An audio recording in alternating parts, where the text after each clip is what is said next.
मुजफ्फरपुर दलित बच्ची rape case पर मायावती बोली, बिहार कब बदलेगा। मुजफ्फरपुर में 9 साल की दलित बच्ची के रेप और इलाज में लापरवाही से मौत के बाद बसपा सुप्रीमो मायावती ने बिहार सरकार को आड़े हाथों लिया है। उन्होंने राज्य की कानून और स्वास्थ्य व्यवस्था पर सवाल उठाते हुए पूछा कि बिहार कब बदलेगा। यह घटना बिहार की गंभीर बदहाली का साफ सबूत है।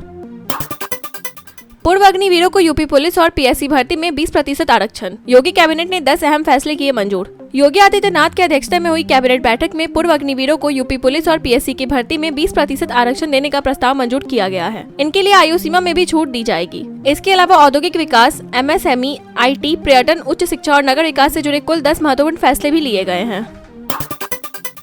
कमल हासन को हाईकोर्ट की फटकार, भावना को ठेस पहुंचाना स्वीकार्य नहीं। कर्नाटक हाईकोर्ट ने कमल हासन को कड़ी फटकार लगाते हुए कहा कि चाहे कोई भी हो, किसी को भी जनता की भावनाओं को ठेस पहुंचाने का अधिकार नहीं है। यह फटकार कन्नड़ तमिल भाषा विवाद के दौरान हासन की फिल्म ठग लाइफ पर कर्नाटक में बैन की अपील से जुड़ी याचिका पर आई है। कटरा श्रीनगर वंदे भारत 119 किलोमीटर सुरंग और दुनिया का सबसे ऊंचा रेलवे पुल। श्रीनगर तक वंदे भारत एक्सप्रेस का संचालन भारत के लिए बड़ी उपलब्धि है, जो कश्मीर घाटी को पहली बार शेष भारत से जोड़ेगी। 42,930 करोड़ रुपए की इस परियोजना में 119 किलोमीटर लंबी सुरंग और दुनिया का सबसे ऊंचा रेलवे पुल शामिल है। कटरा से श्रीनगर और बारामूला तक चलने वाली यह ट्रेन आतंकवाद प्रभावित क्षेत्रों में भी कनेक्टिविटी बढ़ाएगी। पीएम मोदी अब 6 जून को इसे हरी झंडी दिखाने वाले हैं, जो जम्मू कश्मीर के विकास और एकता का प्रतीक होगा। भारत का एक और गद्दार गिरफ्तार, ऑपरेशन सिंदूर के समय पाकिस्तान को दे रहा था जानकारी। पंजाब पुलिस ने एक शख्स को गिरफ्तार किया है जिस पर पाकिस्तान की खुफिया एजेंसी के साथ संपर्क और जासूसी का आरोप है। बताया जा रहा है कि वो ऑपरेशन सिंदूर के दौरान पाकिस्तान को जानकारी दे रहा था। आरोपित के आतंकवादी हाफिज सैयद के साथ तस्वीर भी सामने आई है। पुलिस मामले की जाँच कर रही है।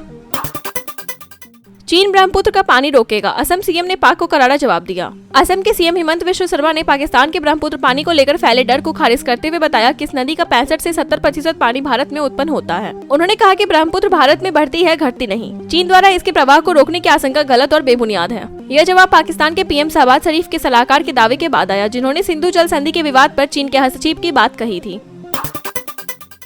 भारत को जल्द मिलेगी बाकी S-400 मिसाइलें, ऑपरेशन सिंदूर में पाकिस्तान का प्लान फेल। रूसी दूतावास के उप प्रमुख रोमन बाबुस्किन ने बताया कि भारत को बाकी 2 S-400 इकाइयों की आपूर्ति 2025-26 तक पूरी हो जाएगी। उन्होंने कहा कि ऑपरेशन सिंदूर के दौरान भारत ने इस मिसाइल प्रणाली का सफलतापूर्वक इस्तेमाल किया, जिससे पाकिस्तान का सैन्य प्लान फेल हो गया। S-400 भारत की वायु रक्षा को और मजबूत बनाएगा। स्पेन में पूछा गया भारत की राष्ट्रभाषा, कनिमोजी ने दिया जवाब तो बजी तालियां। स्पेन के मैड्रिड में डीएमके सांसद कनिमोजी से जब भारत की राष्ट्रभाषा का सवाल पूछा गया तो उन्होंने शालीनता से कहा, भारत की राष्ट्रभाषा विविधता में एकता है। उनके इस जवाब पर वहां मौजूद सभी लोग तालियों से हॉल गूंज उठा। आतंकवाद और ऑपरेशन सिंदूर पर भारत का पक्ष रखने के लिए विदेश दौरे पर गए सर्वदलीय प्रतिनिधिमंडल ने विश्व मंच पर भारत की बेहतरीन छवि पेश की है।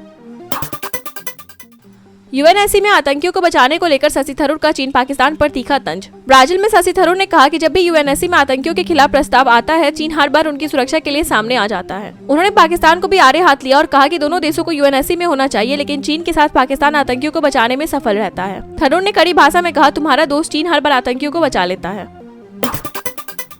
नीतीश कैबिनेट ने कई विभागों में नई भर्ती के लिए पद सृजन की मंजूरी दी। बिहार कैबिनेट की बैठक में शिक्षा विभाग समेत कई विभागों में कुल 2400 से ज्यादा नए पद बनाए गए हैं। शिक्षा विभाग में 2422 पदों पर भर्ती होगी। वहीं हर जिले में आयोजना क्षेत्र प्राधिकरण के लिए 1350 पदों पर नियुक्ति का फैसला लिया गया है। मुख्यमंत्री नीतीश कुमार की अध्यक्षता में हुई बैठक में कुल 47 एजेंडों को मंजूरी मिली है। चुनावी साल में यह कदम युवाओं के लिए सरकारी नौकरी के नए अवसर लेकर आया है।